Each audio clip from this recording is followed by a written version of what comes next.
Morning, Amit. Andrew, how are you? I'm good. How are you? Yeah, very good, thanks. Yeah, that's there's something wrong with this picture, right? I appear to be in our studio, and you appear to be in your home studio. So bit weird this morning. Yeah, I mean, we've been talking about the traffic for a couple of weeks, and this time it really hit me. So, yeah, literally just last minute kind of panic trying to get home. But yeah, good to be here, and thanks to everyone who's joined us so far. We just wait a few more minutes while others sort of join in. Yeah, and while we just do that, I mean, how's your week been? Good, yeah, busy. Busy. It's Tuesday, but busy so far, which is a good thing. What about you? Yeah, it seems insane that we're sitting here in November. I have to be honest. Yeah, I was listening to the business breakfast this morning, and they had the guy from Dubai Airports, because obviously Dubai Airports has overtaken the world's busiest airport crown again. So they were just talking about the level of passengers kind of flowing through and ending up here, as well as transiting. So it's just interesting to kind of hear some of those numbers where they're talking about still, passenger pre-COVID levels around end of 2024, 25. But he was saying that some of the huge surges that have happened over the last 2 months or so, and projecting forward for kind of, some of the big festivals like Eid and Christmas, it seems to be kind of on track. So it's quite interesting. It's quite interesting. Yeah, interesting. No, you're right. You're right. I think I think part of those forecasts are still based on uncertainty in terms of when the markets are opening up, right? But again, parts of Asia now are seemingly open. Some are kind of tightening up. But I think Australia and that kind of well, actually, I thought Australia was open, and I found out only parts of Australia are open. That's right. Yeah. Which I didn't realize. So yeah. Melbourne, I think Melbourne's open. I think from memory, I think it's one of those. Yeah, correct. Cool. Also, all right, where are we? So 10:03. Thanks to everyone who's tuned in. I have a feeling, Andrew, that our UK audience are not going to tune in today because the clock's changed, and I only realised the clock's changed as the emails were going out, and I realised at that point that it's now 6 a.m. in the UK. Normally we have quite a few people who get up at 7 o'clock and tune in to see mine and Andrew's pretty faces for some reason, but I can't see them getting up 6 o'clock. If I'm honest with you, I think even that's a bit of a stretch. No. I think they might be watching them reruns or listening to the podcast. So look, thanks guys for joining us. Thank you for listening. If you're listening on the podcast, we continue to see those kind of numbers surge, which is fantastic. So obviously, this is our weekly growth show, and we're kind of digging into data, right, as part of our 2022 series. That's what we're going to be focusing on today, right? Yeah. So guys, we want to kind of do things a little bit differently. I think when we talk about data, data can literally just mean anything now, right? Because our whole kind of world and businesses and all of those things are so centered around sort of data and data collection and all those things. But I think what we want to talk about today is slightly different. Very, very kind of data focused, of course.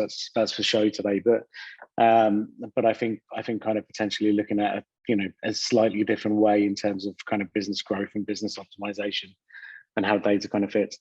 But I think just before we do that, and I think we've still got a few people that are seemingly jumping in, Andrew, anything that's caught your eyes this week in terms of news? Yeah. I think there's a couple of stories that obviously I think everyone's talking about, and then perhaps a couple or one that is relatively new. I just thought we might kick off with kind of Meta. Obviously, Facebook have changed their name to Meta to represent that kind of metaverse that you and I spoke about a few weeks ago. And I just think it probably worth a quick discussion around the fact that it's not just a name change, right? As far as a company deciding one morning that they're not so relevant with the word Facebook anymore and they want to change their name, it seems as though there's a serious amount of thought that's gone in behind it, and how that kind of space is changed. Yeah. But I just wonder how how businesses are going to basically, adapt to this change, and other agencies and things like that. Is the conversation going to turn into, you need to be on Meta and Instagram and WhatsApp and Snap? Sure. Or do people continue to say the word Facebook? I mean, I just wondered what you thought about it. Look, I think whenever Facebook kind of do anything like this, you've always got to kind of read between the lines a little bit. I like what they've done. I think it's a really smart move, and I think you've rightly said, look, kids don't, they love WhatsApp, but they prefer things like Discord, right? Yeah. They use WhatsApp, I think, just to keep their parents happy, I think, potentially. Instagram is obviously a hit, but Facebook, my kids wouldn't be seen dead on Facebook, right? To the point whenever my wife's on Facebook, she gets all kinds of abuse from the kids. We're calling her kind of names like, "You're such a Facebook mom," and "you're this." It's just like, it's just so uncool. Yeah. Metaverse is cool, right? I mean, that's and I think the thing is, they're obviously innovating, and they're spending billions and billions of dollars, innovating new technology, new ways of doing things. But if they've alienated, that kind of fast growing young audience, whatever they do has limitations. Sure. And I think this change now potentially does help them kind of restructure. Okay, Facebook is one of our things, but it's not the thing, right? Yeah. So I think it's a very smart move. The mandate of ultimately, I think, what did he say? He said basically, ultimately what we are is a company that just connects people, and they are, but they also make billions of dollars a year in advertising revenue, right? And I think that part of it's kind of been lost a little bit, but ultimately still drives everything that they do. So it will be interesting to see how that transitions. Yeah, I think also, I mean, one thing for me is that I always think back to things like Instagram and Snap when they tried to acquire Snap.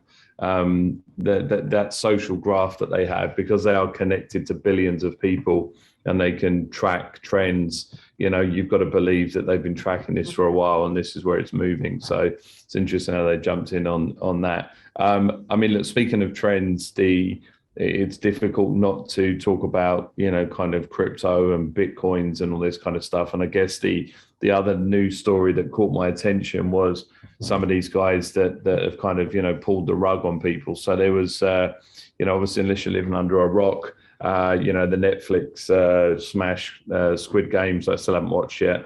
But there's guys that decided to create a coin on the back of it. So they kind of created this coin. It surged, 1,500% overnight, and they kind of closed up shop yesterday. Right. So they literally just kind of pulled the rug, or that's what it's called apparently. Got a load of people to invest in the coin. There was kind of whispers where it was difficult to actually get, real money from the coin. So there was an exchange called Marble that kind of went through process to try and extract your cash, but it was basically a scam. I mean, it's like it's daylight robbery basically. And I thought it was interesting because on the back of a report that came out of the US saying that only 31% of employees are trained against like things like ransomware attacks, viruses, and I feel like some people are just way too trusting. And I thought it was relevant for our data conversation and kind of what we do with data and how we look after it and extract it and analyze it. But I don't know. I mean, it's what do you think about this? I mean, obviously, it's scandalous, but I mean, what do you think about the wider kind of implications of this? Yeah, look, there's a lot of people out there who just wish they had a time machine and went back and bought Bitcoin, 10 years ago, right? And I think there's always that whenever you've got any kind of industry or kind of trend like that, you always want people to jump on that next bandwagon early, right? And then there's on the other side of that, there's people who will take advantage of that. And I think that's kind of what's happening. But the biggest issue here, I think, is just the fact that all of this is still so unregulated, right? And unless, and obviously you've got blockchain, which kind of regulates parts of it. But the point is still easy to just create a coin. Yeah. And the second, you can show, look, this is up 300% or 400%, people get excited, throw their money into it. Sure. And the next thing, they've got, 5 cents back on the dollar, right? And that's it. Yeah. But that's the biggest challenge. And I think there's human look, and I think this is very, very relevant data. I think you're right. But when you are dealing with human behavior and our kind of sense of and need to kind of, do things right, to not miss out, FOMO is so big now, right? It's this is where it all kind of comes into play, and people get hurt on the back of it. So exactly. Yeah, I think the regulation piece is key though. Yeah, they were saying, I mean, I think I'd shared in notes the Mashable story that I pulled through. They said what was kind of almost misleading in this is the amount of, news outlets that jumped on this. So it was kind of like CNN reported it, Forbes reported it, and kind of elevated it, in that space. And as you said, it's unregulated. It's people just see a spike and then they go for it, right? From there. So I think, cool. Cool. Look, I think we've kind of given people enough time to jump on. We've got quite a nice audience going on here, guys. So shall we jump into our topic of the day, as it were, mate? Yeah, absolutely. So guys, just very quickly, this is kind of a live and interactive show. I know we've got some new faces on here today as well. New faces we can't see, new names, I think I should say. So by all means, use the Q&A or the chat function if you want to communicate with us, if you've got any questions about what we talk about. But yeah, Andrew, I think let's when it comes to data, it's interesting, right? We're having so many conversations now with clients who are very kind of growth focused for 2022, which is great because this time last year it was very much survival mode, right? That's right. And people were very much like, okay, guys, I need to kind of get through next year. I need to, build a more kind of sustainable model. I need to be more efficient. I need to be more economical. Budgets have been cut and blah, blah, blah. We're seeing a slightly different degree of optimism heading into next year, which is great. I think people are kind of excited about, the pandemic potentially easing, the travel restrictions easing as well. And just that kind of whole global movement of people, which I think was at a peak, right, just before COVID. I think it just kind of, I don't know, invigorates people, right? The fact that they don't feel as if they're locked down now, they can escape and all of those things. So there's definitely some sort of positive optimism, which I think is kind of driving this shift. And I look, I mean, obviously we're based in the UAE, and we see how busy it is over here, right? There's traffic. I couldn't get into the office today, for example, to come and sit next to you to do this because of traffic. And I think it's just, it's fascinating. But I guess when we're talking to people right now, data is really kind of front and center in terms of all of the conversations we're having, right? And I guess one of the things that I think we want to move on from is things like data collection, because I guess it's, actually, let me throw it back at you. So in terms of, the conversations you're having around data, are we still talking about things like, guys, you should be collecting data, or have we kind of now transitioned into, okay, we've got the data, this is what you do with it, and by the way, this is the other data that matters? What kind of conversations do you have? Yeah, I think really what is important is we should move past the data collection piece. So there's still obviously organizations that perhaps still don't, let's say, not value data, but don't understand what to do with it. So I think they've been told that they need to collect data, and by that we mean your name, your email, your mobile, start to build out a bit more preference on that. So they know that it's important to kind of collect that data, but they don't necessarily know what to do with it, right? So I think the thing is that, conversations that perhaps we were having 2 years ago, where it's like, listen, you need a form to capture an inquiry. You need somebody to take down information and put it in a CRM if somebody calls your office, right? We need a live chat functionality. And I think increasingly with, WhatsApp, we've spoken about this and the disruption that's causing. People realize that they can't just have a WhatsApp conversation. They've got an email address they should capture on there. They've got a mobile. So I think, I'd say that the conversations, are definitely almost a shift in the space now where it's like, okay, cool, I've got it. but what else? What other data is there, right? Yeah. And I think, you know, that also goes to the fact that, you know, there is other data that can be collected. So I think we've done that kind of stage one or stage two where we know that I need an email and that, but what other data should I be looking at? You know, and what should I be doing with it, right? Yeah, no, precisely right. And I think the you know, and the shift I'm seeing is exactly that, where people are now saying, okay, cool, right? We've basically, you know, we've done this because GDPR, I think, caused the shift where people suddenly realized they had to, you know, clean out their data, and you know, they had to kind of rethink their data collection strategies. But actually, the conversations we're having right now, I think, are very different, and those conversations are very much centered around growth, right? So people are saying, right, I need to grow my business.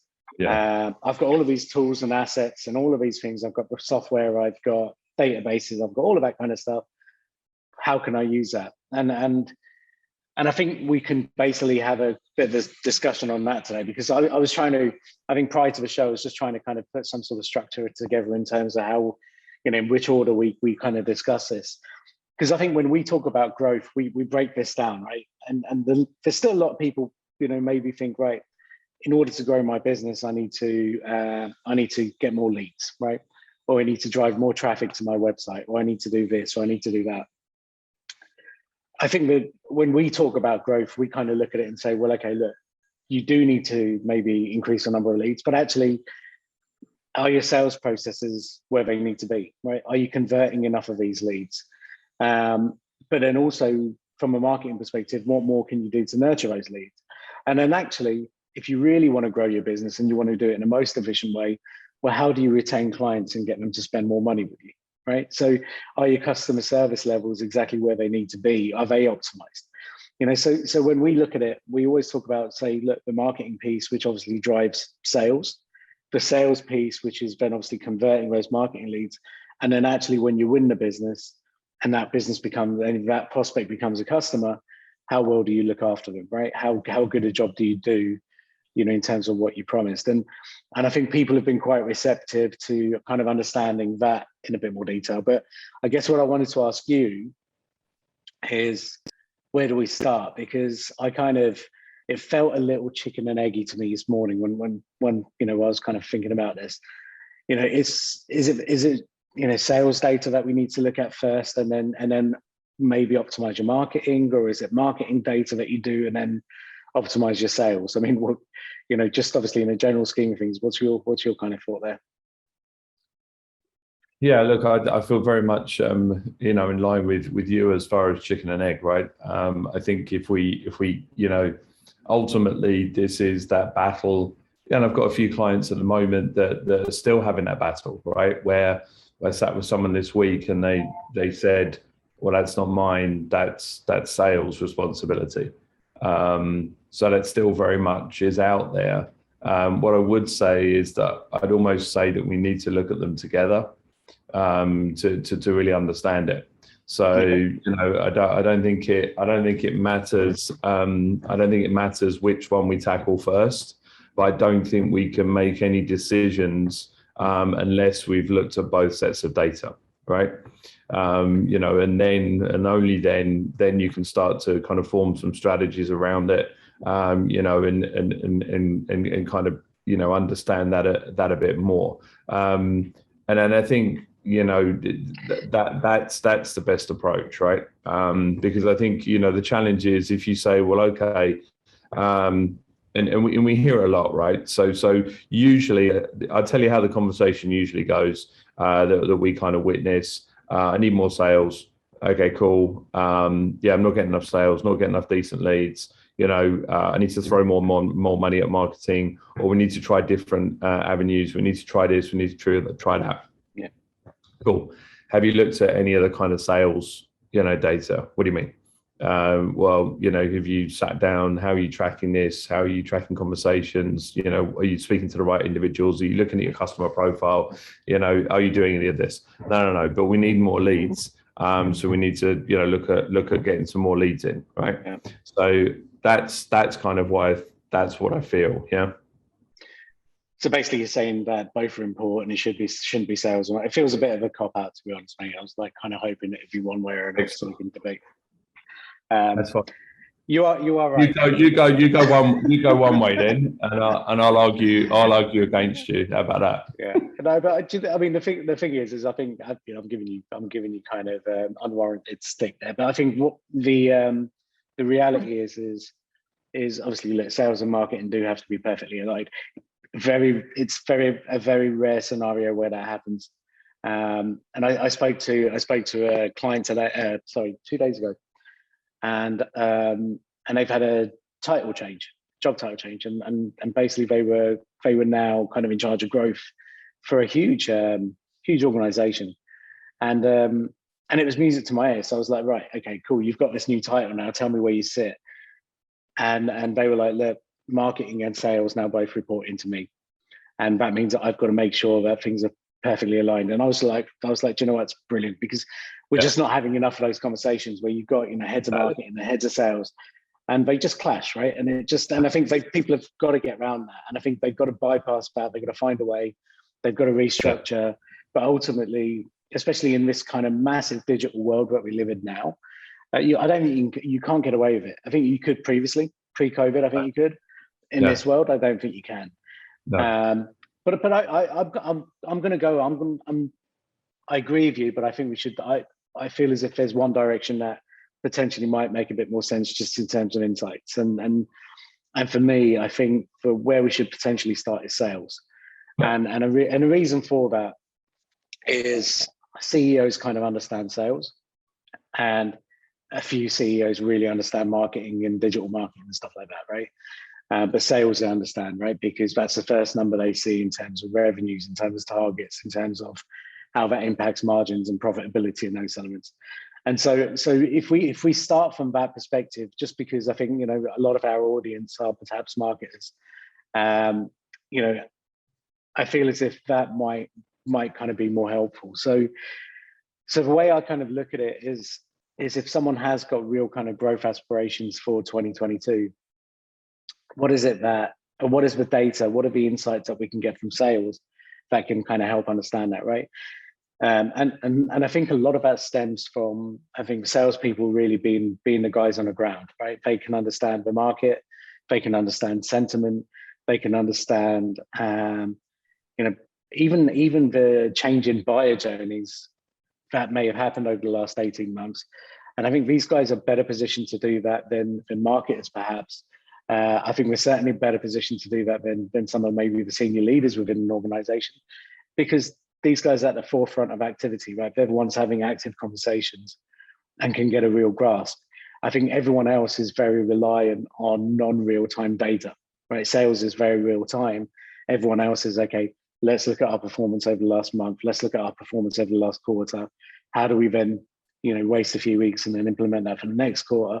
Whereas sales just have to adapt because they've got to close deals, right? This is what they do. So what kind of sales data, Andrew, do you think is the kind of data which people should be collecting? I think it just as almost irrespective of almost business, what business you're in, or what industry, and what kind of sales data should they be collecting, and where should that data go? Just a small question. Sorry? Just a small question. Yeah, it's good. Just to give you guys a bit of an insight of our activity, instead of organising through show notes today, Amit suggested let's just have a free-flowing conversation with no reference notes. So I can see why you did that now. Appreciate it. Thank you. And I almost feel like you can only get away with this because you're not here. So it's possible. It's easier to do over. Yeah. No, look, safety of my own home. Exactly, safety of your own home. So look, I think the thing is that it has to start the data kind of the data intelligence piece and the data capture piece has to start at the very beginning. So right at the beginning of the conversation, obviously, if we've seen that handoff, however that handoff looks, obviously, if we're fortunate enough to have some element of technology like a HubSpot in place that gives us a bit more intelligence around the prospect. So some of that marketing data, if they visited a site, if they've opened an email, if they watched a video, etc. I think at that point, obviously, what we should be doing is we should be looking at that data first. So understanding, how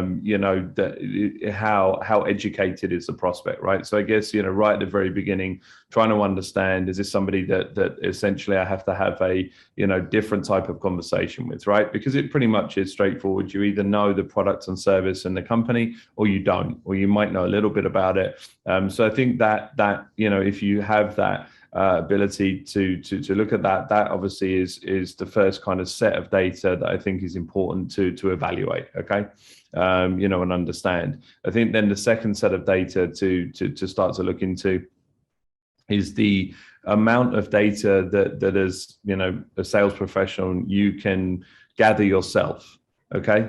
So I think that you're going to be gifted some data to you through that marketing campaign. Perhaps it's some drop downs in the form, and it's kind of qualification process. But obviously at that point, any sales professional worth is going to go and find their own set of data. So that may be should be against their kind of ideal customer profile. So should look to understand, the basic stuff that we all know, your company size, you speaking to the right person. Usually we like to lean into, the kind of band C as far as, budget, authority, need and time once you start to talk to them.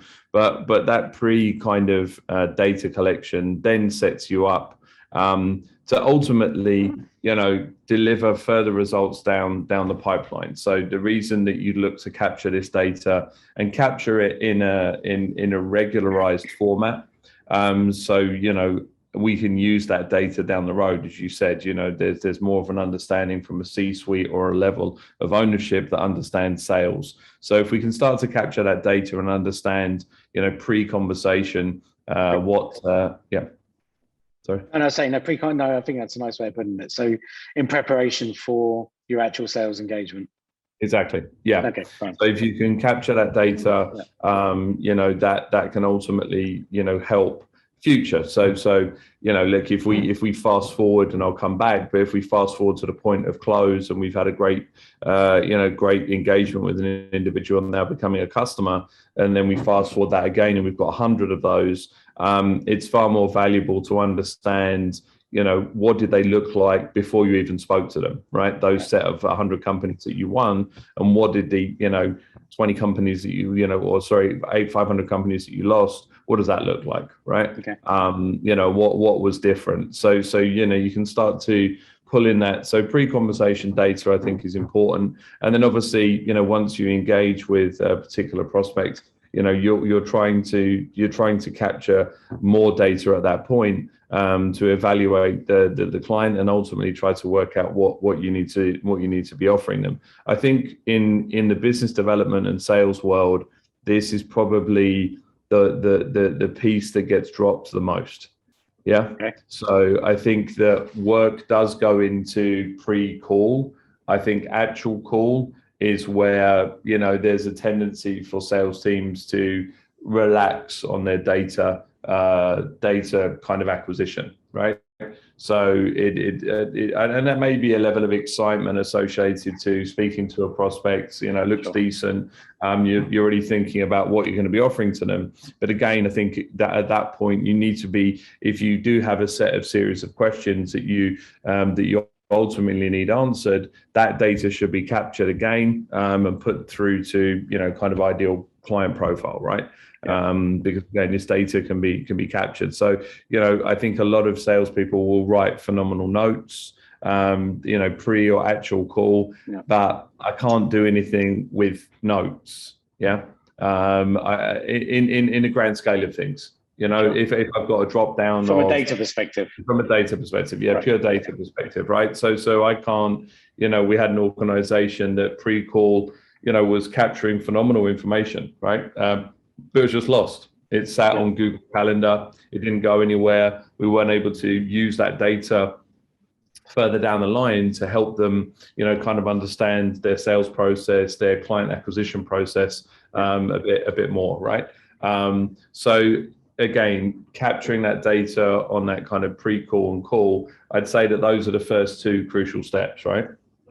Cool. So let's talk practically then. So I think when you're talking about the actual engagement, right? So you're now talking to somebody physically, or whether it's on a call. A simple way of collecting some of this data is maybe using a CRM that has the capability of providing playbooks, right?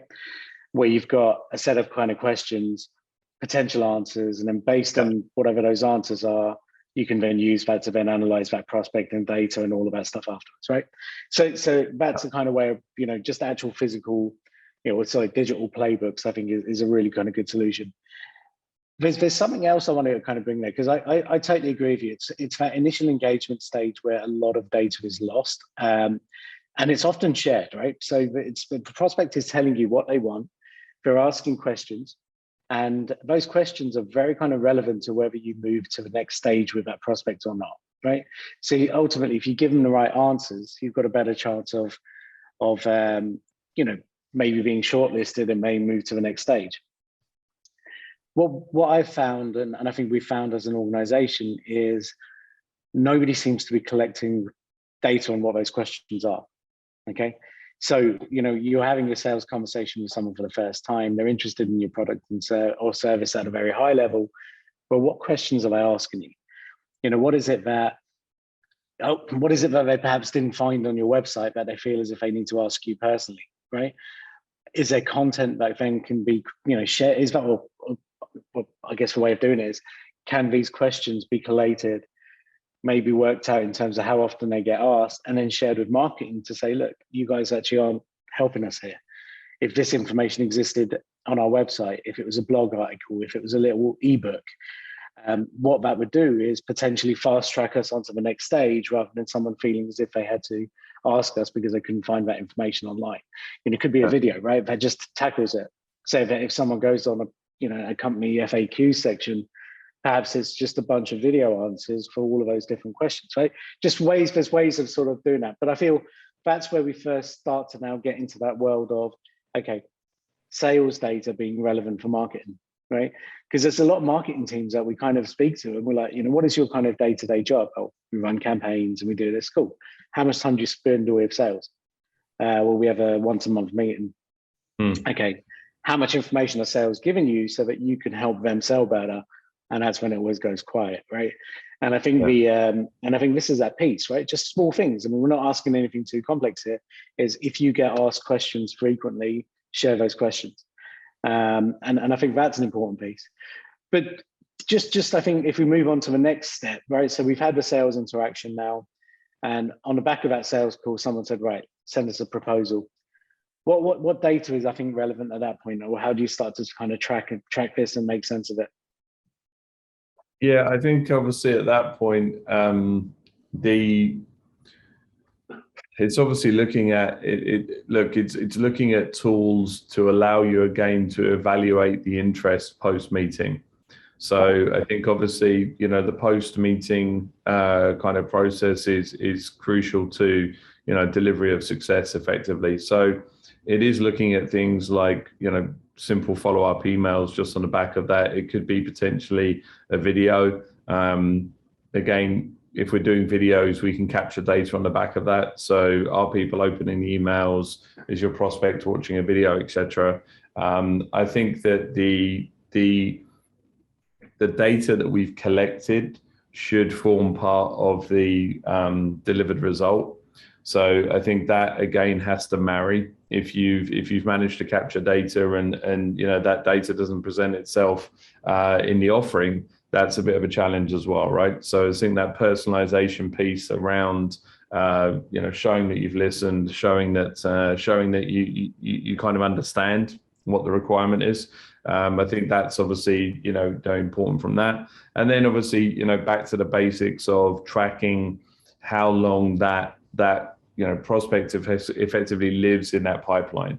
So having processes in place, based on, okay, if it's a proposal is next step, if it's a discovery call, if it's, like a run through, whatever that case may be, I think just making sure that you track that progress. So whatever you plan to do next, that progress is tracked. So you can understand again how long these things take. So, depending on your industry, you'll talk to any salesperson. It's like, well, what's your average sales cycle? Oh, it can be anywhere from 2 days to 2 years. And then when you start to dig into, no, actually kind of asking questions, no, I need to understand, is it 2 months? Is it 45 days?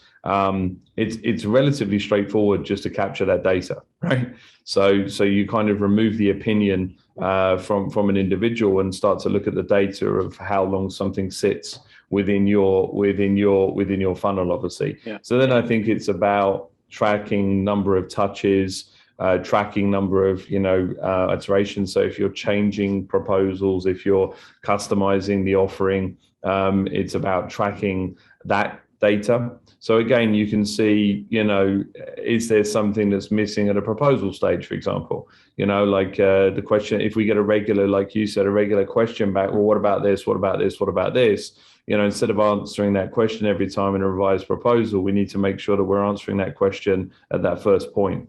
So I think we can use that data to essentially start to improve sales collaterals and sales process as far as kind of dragging that down and then moving that down the funnel. So I think that's the data that we need to be capturing at that point, and then ultimately the engagement of the particular prospect. So tracking their interest, on the back of that, and email opens, video views, etc. Yeah, I think one of the important things also to track at that stage is actually disqualification.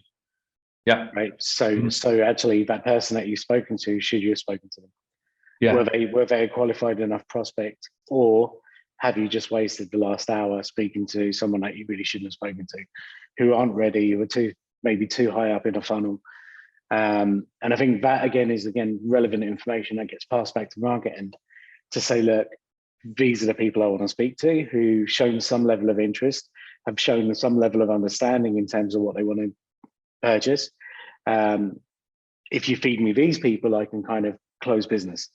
If you feed me people up there, then all I'm doing is educating, right? And there's a very fine line between getting that right and wrong. But when you get it right, it's incredibly efficient, and when you get it wrong, it's a massive waste of time and obviously inefficient. So I think being able to disqualify, sending that information back to marketing perhaps, or to whoever your sales qualification person is, and saying, we need to change the boundaries. We need to move these boundaries so that I speak to the people I need to speak to, right? Yeah, I think there's two words that would sum up that in a sales perspective is kind of pressure and confidence. Mm-hmm. And I'd say the pressure of numbers, so pressure of sending out proposals or pressure of number of meetings, sometimes clouds that disqualification piece. So I think that, especially when we look at the, companies that we have conversations with, there's organizations that are not using data to track, effectiveness or of a sales force. So there's still the old mentality, as much as sales is definitely a numbers game still, right? Numbers in, numbers out.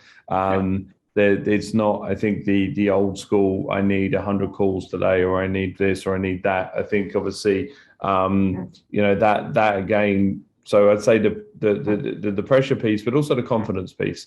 So the confidence piece to jump off a call or walk away from a meeting, and even, in that meeting, raise the fact that, listen, this isn't going to go anywhere. So I'm not going to, continue the kind of conversation in obviously a polite way, or I'm not going to, as you said, spend time, effort, energy to kind of create a solution for someone or an organization that, quite frankly, would never become a client.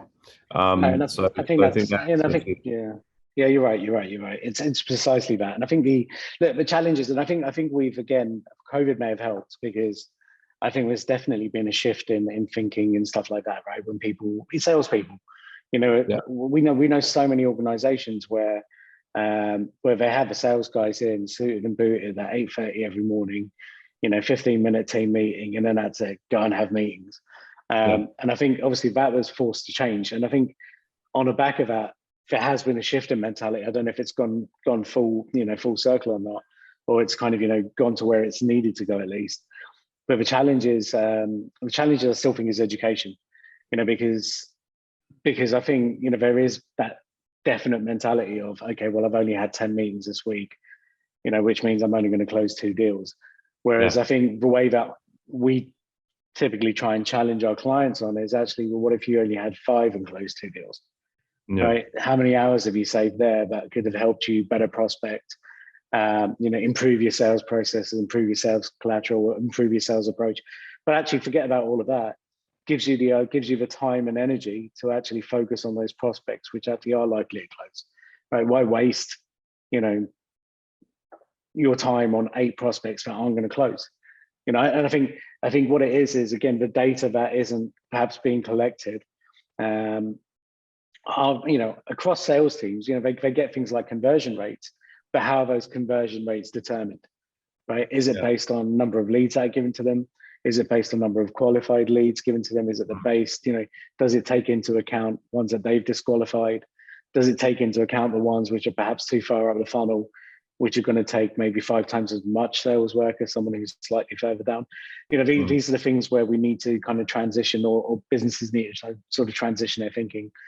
Because if they get that right, then actually sales teams become more efficient. But again, it's all data driven, right? And you've got to know what data is the right data, So I think that's cool. That's important as well.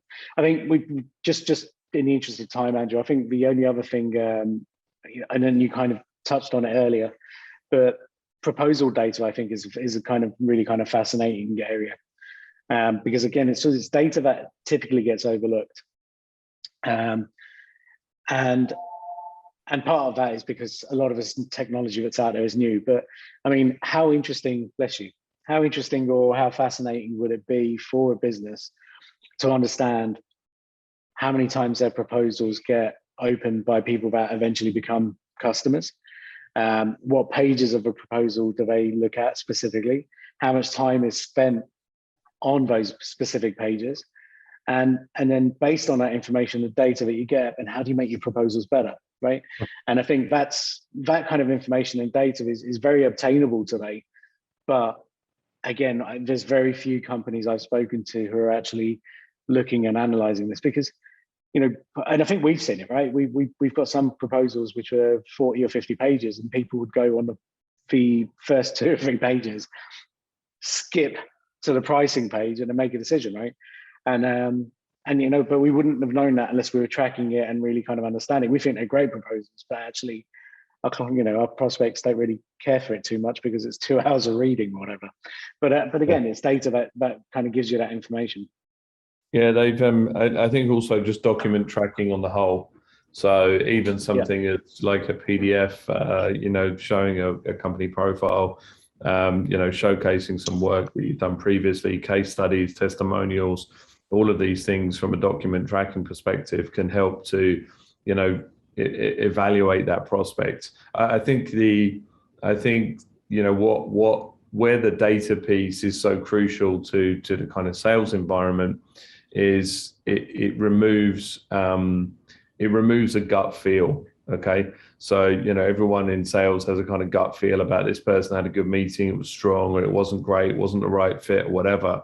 But obviously, data helps you, kind of pull that in. I mean, interestingly, if we look at marketing data previously, marketing data is different because marketing data basically showed that there were certain things that were not working, right? Because you just got away with it. I was talking to somebody yesterday, another agency owner, and they were talking about the glory days of TV advertising, relatively little work, ludicrous amounts of money, no tracking, right? Versus the amount of work that goes into just a YouTube campaign now, right? and what comes on the back of it. So it's interesting how, to a certain extent, marketing data has, well, to a large extent, marketing data has helped form, how marketeers market.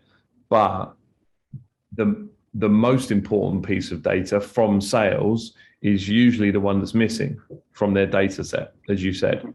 So I think that's important. The document tracking piece, all the way down to contracting. Yeah. So I mean, moving past proposal, moving into agreements and contracts. The digitization of contracts obviously is a relatively new thing in this part of the world, and has kind of been born of COVID.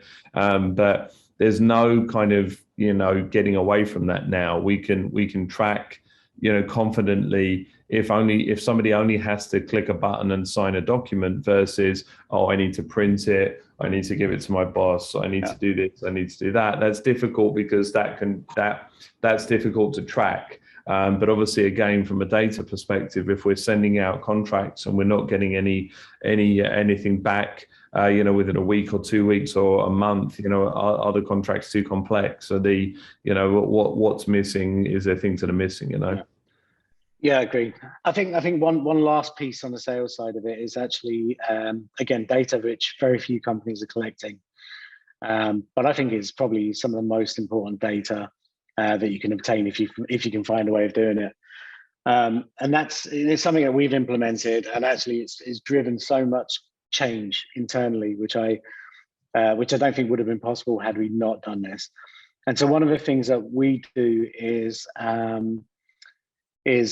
if we don't win a deal, okay, for whatever reason, so we have many kind of sales conversations and interactions, proposals go out, gets to a certain stage, but for whatever reason we've not been successful, we send out an immediate survey asking why, right? And it's something that gets tracked in our CRM. And we want to understand, and we want to ask tough questions, right? So we want to ask things like, look, did we understand your needs? If we didn't, tell us why. Was the quality of proposal in line with your expectations? Did we let you down in that respect? Was the salesperson you're dealing with a bad fit for you, right? And asking those types of questions is interesting, because the data you get back is really powerful, right? Because these are people telling you why they've not chosen you and have chosen someone else. I think what it also has allowed us to do is understand what percentage of deals we potentially lose because of, say, fees or whatever, things like that. But we've definitely seen areas where actually we needed to improve. And on the back of that, we've then gone back to marketing with this is sales data, right? But we've gone back to marketing and said, by the way, if you help us with this, this, and this, we eliminate that problem. Yeah. Right. And I think that's such a key thing. And I think we'll talk about retention and stuff like that in a second. But I mean, the point is this is data that sometimes people don't want to know. I'm sure our sales guys were nervous as soon as we launched this, because now potentially someone could say, look, they did a really shit job on this, right? But but again, at least we do that. And the fact, I feel, as if we're asking these surveys and sending them out also influences behavior internally, right? The sales team know this is going out, and therefore, they need to basically do the best they can, right, in the right way. So I think that's just one that's kind of overlooked a little bit, but I think it's really valuable for kind of sales-driven organizations. We've got 10 minutes, Andrew. If I just touch on something I found out this week, we've not had a chance to speak about it. I looked at some data from a marketing perspective, and I wanted to understand the behavior of prospects that we have recently closed as customers. And it was both mind-blowing and fascinating. So I picked about 5 or 6 random clients on there and found that the average prospect who becomes a customer visits our website anywhere between 12 and 20 times and views anywhere between 40 and 60 pages of our website, which I just felt was really interesting. And they do this in a very concentrated period of time. So if you imagine over the period of, say, 3 or 4 weeks, when people are kind of finalizing, shortlisting, making those decisions, they're that active on our website. And it got me thinking in terms of, okay, how can that data be used, right? What can we do to now say, okay, if this is happening, and if we know that our prospects are spending this much time on our website, coming back this many times. What can we do to take advantage of this? And I just thought I'd kind of throw it out there. I'm not expecting like a solution, but I just felt it was super interesting, right? Just when you start to analyze individual behavior from people that are actually signing contracts with you. Yeah, I think what's interesting on that is the volume. So that kind of falls back to numbers that Marcus Sheridan used to share as far as visits and stuff. I think it would be interesting to dig into a bit more as far as, you know, what is the data that they're engaging with. So as you said, it happens in a focused environment. Is it that they are going back and checking our case studies? Are they going back in and checking blogs? Are they reading, client portfolios that we look after, trying to find people in the same industry or possibly a related industry that they feel has worked with them? So I think it'd be interesting to dig into to understand what they're looking at. I think one of the reasons is that we do have answers, right? On our site. I think that's there's been that element of consistency that our clients know us, right? Interestingly enough, it was only because the majority of as we know and we've shared before, majority of our inquiries are either inbound led or referrals. So I think obviously at that point, the only time we saw a different type of prospect, I know we're talking about clients, but a different type of prospects when we looked at some social advertising, real top of funnel, and obviously there was no understanding of who Nexa was at that point. So I think, yeah, those stats, I'm quite surprised the number of visits back and pages viewed. I think that's far higher than I thought it would be, to be honest with you. Yeah. I guess now it'll be interesting to map that to, people that have a similar pattern, but we've lost them. Yeah, for sure. And I think yeah.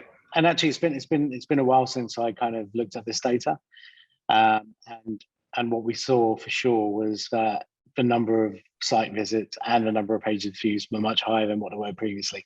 And I think the other side of it is because we always, we have clients who say, look, actually, I only need 7 or 8 pages on my website, right? And because that's who we are. We've got a really kind of simple business. What I did see when I looked into those sample numbers was that actually these guys had been on so many different pages of our website. Now we've got, I don't know, maybe 700 articles on our website that we've written and hosted, plus obviously a whole load of other pages. But I think the point is if they can find that information on your website, I think it just gives that kind of trust and confidence and that level of comfort where they do it. And I think there's a big argument, to use information like this to say, okay, right, how does that impact our, this is data, it's very relevant. How does that impact our content strategy? Do we even have a content strategy? And do we need to put one in place? Because, it's, I don't know, there's definitely something in that. Yeah, there's I think that we've been talking about this for many years. That it goes back to ZMOT, right? So even if you've had a great conversation, you've had a great meeting, you've provided proposals, people still want to do their own research. Yeah. And I think the thing that's interesting in our case is because there's such a huge effort to be visible within Google, quite frankly, and I've had it from clients and prospects, when they're researching, we're just coming up the whole time. So it's like, I tried looking at this, I tried looking at that, you were everywhere. So I think that also plays on the fact that, even when they've met you and it's a good conversation, they still want to do their research and find out what else is out there. It's difficult to escape Nexa. Yeah. No, true. Okay, cool. So look, I think, Andrew, let's move on to the last part of this. We've got 5 minutes, and I think that it's definitely worth more than 5 minutes of conversation. But again, when people are talking about growth, one of the areas that we always almost see as overlooked is client retention. And then obviously not for every company. There's a lot of companies that have got really, really kind of interesting methodologies that are tried and tested, where they really can, retain clients from 1 year to the next. But again, some very kind of simple things is just kind of understanding and getting a gauge on how happy your clients are, right? I mean, that's one of the most kind of simplest things that a business can do. And there's a number of ways of doing it, but ultimately, if you know where you stand in terms of clients, then you've got an idea in terms of, whether you need to improve it, whether you need to refine it, whether you need to, increase communication, whatever it is, right? But again, it's data that helps you to look after your clients. And then rather than, kind of getting your marketing and sales machines active to replace clients that keep churning or going, you start to retain more clients. Your marketing and sales kind of starts to play. You get more referrals because you've got more happier clients. And then that's where you get really kind of super fast accelerated growth, right? And this is just obvious, but again, it's just overlooked. So just some of the kind of surveys, Andrew, what would you recommend for people, in terms of what kind of data they should collect on that customer service level? And then also, once they collect it, what should they be doing with that data? Yeah, I think obviously, I mean, what we implore and what we kind of push out there to the market is a NPS, just to make sure that there's that controlled.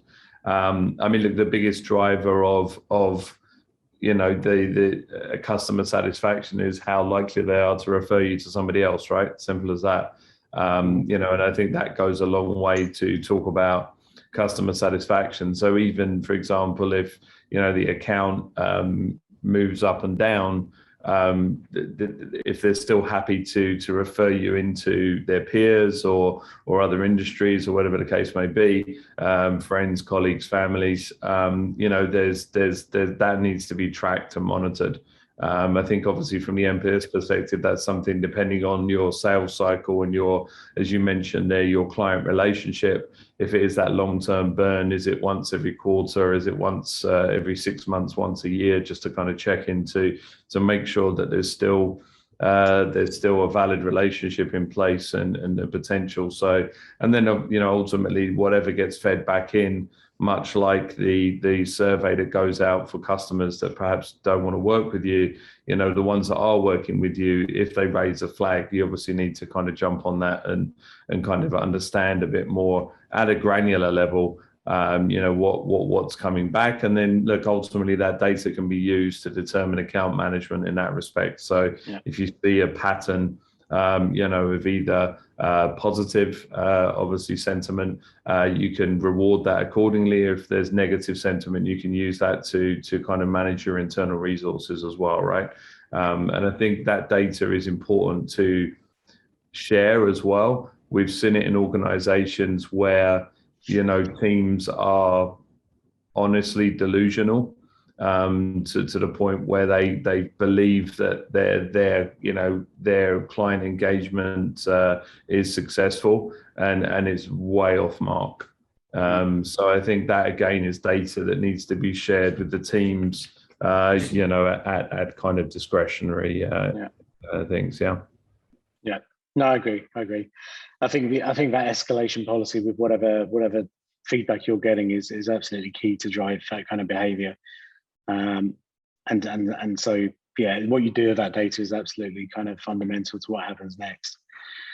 Cool. Andrew, we're at 11, so I think we need to wrap up. But guys, thank you very much for tuning in again this week. We may look at this, I guess this is for our kind of podcast listeners, the guys out in the UK who haven't got up at 6 a.m. this morning. We may have to look at revising the time slightly just to make it a little bit more accessible, but we'll keep you posted. But thanks for tuning in. We've had a few sort of comments and stuff, so we'll kind of deal with those as well. But I think that's it, Andrew, right?